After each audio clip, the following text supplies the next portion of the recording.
के इस बिहार बदलाव सभा को लेकर? पहले तो मैं आप सबको स्वागत करती हूँ, सारे मीडिया बंधु भाई को। और इस बरसात में भी आने का आप लोगों ने कष्ट किया और इस जन स्वराज को मतलब हर जगह फैलाने का आप ही लोग का मतलब बहुत ही मजबूती से काम हो रही है। तो इसके लिए मैं तहे दिल से धन्यवाद करती हूँ और आप ही लोग के माध्यम से मैं पूरे बिहार वासी को भी मैं प्रणाम करती हूँ, नमस्कार करती हूँ।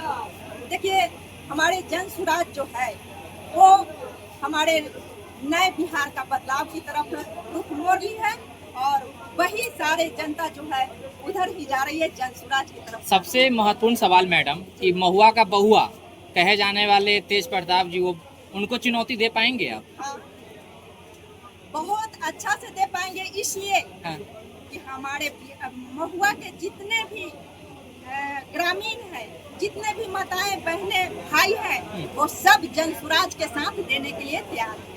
मैम, इतना व्यस्तम समय में आपने इतना बड़ा कार्यक्रम कर लिया, क्योंकि आप लगातार प्रमंडल स्तरीय चुनावी पर्यवेक्षक भी है, कैसे इतना बड़ा कार्यक्रम को सफल कर पाए? देखिए, सफल करने के लिए हमारे बीच जनता है, हमारे बीच माताएं बहनें हैं, हमारे बीच भाई बहनों हैं, जो कि वह चाहते हैं कि जन स्वराज आए और हमारे परेशानियां जो भी है वो खत्म हो, और वही उन्हीं लोग के सहयोग से हम इतनी बड़ी जनसभा को रखे हैं। और मैम, इतना बारिश में भी जो लोग आपके सभा में पहुंचे उनके लिए क्या कहिए? जी, मैं उन्हें बहुत बहुत धन्यवाद करना चाहूँगी, इसलिए कि इतनी बारिश में भी उन्होंने आए और जन स्वराज की बातों को सुना।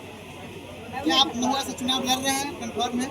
नहीं, इसके लिए मैं कंफर्म नहीं हूँ, लेकिन अब इसके लिए जैसे मैं महिला हूँ तो महिला को पहला प्राथमिकता दी गई है। इसके देश से या इसके जरिए मैं ये नहीं कहूँगी कि मुझे ही टिकट मिल रही है। हमारे श्री प्रशांत भाई जिसे दे, चाहे जिसको दे, मैं उसके साथ रहूँगी और भविष्य में भी रहूँगी। मैम, आप तमाम लोगों से जुड़े होंगे, जो ग्राम से है, जो लोग गरीब लोग हैं, तो क्या उनका तकलीफ किस तरीके से, मतलब शब्दों में क्या बयान कर सकते हैं? देखिए, उनकी तकलीफ बहुत है, आप शायद नहीं समझ पाएंगे क्योंकि हम उनके करीब हैं, इसलिए हम जानते हैं तो उनकी परेशानियां क्या है।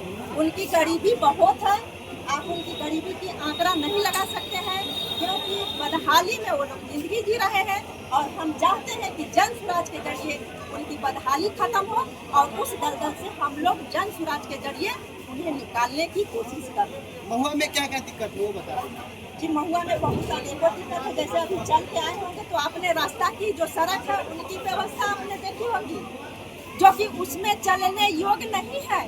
क्या वो व्यवस्था सही है? हमारे बच्चे जो महुआ के बच्चे जो हैं, अभी छोटे छोटे बच्चे हैं जिनके शरीर पर अच्छे कपड़े नहीं है, क्या वो व्यवस्था है? हमारे महुआ में अच्छी स्कूल नहीं है, क्या वो व्यवस्था तेज है? प्रताप क्या दिया है? हॉस्पिटल दिया ना? व्यवस्था कहीं नहीं है सही।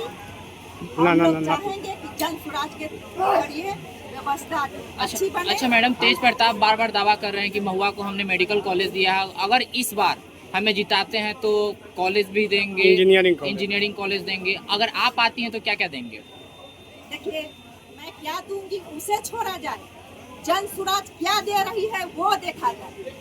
मैं कुछ नहीं दे रही हूँ, जन स्वराज दे रहा है, और जन स्वराज जो दे रहा है हमारे जनता के लिए, हमारे बिहार वासियों के लिए, हमारे महुआ की जनता के लिए वो सर्वोपरि है। अगर जन स्वराज की राज्य आती है, सरकार आती है, तो वो पांचों मुद्दा एकदम जरूर से जरूर पूरा किया जाएगा। उसमें कहीं लेट नहीं किया जाएगा, कहीं विलम्ब नहीं किया जाएगा, और जन स्वराज के जरिए उन्हें बहुत सी सुविधाएं दी जाएगी। चलिए, बहुत बहुत धन्यवाद मैडम।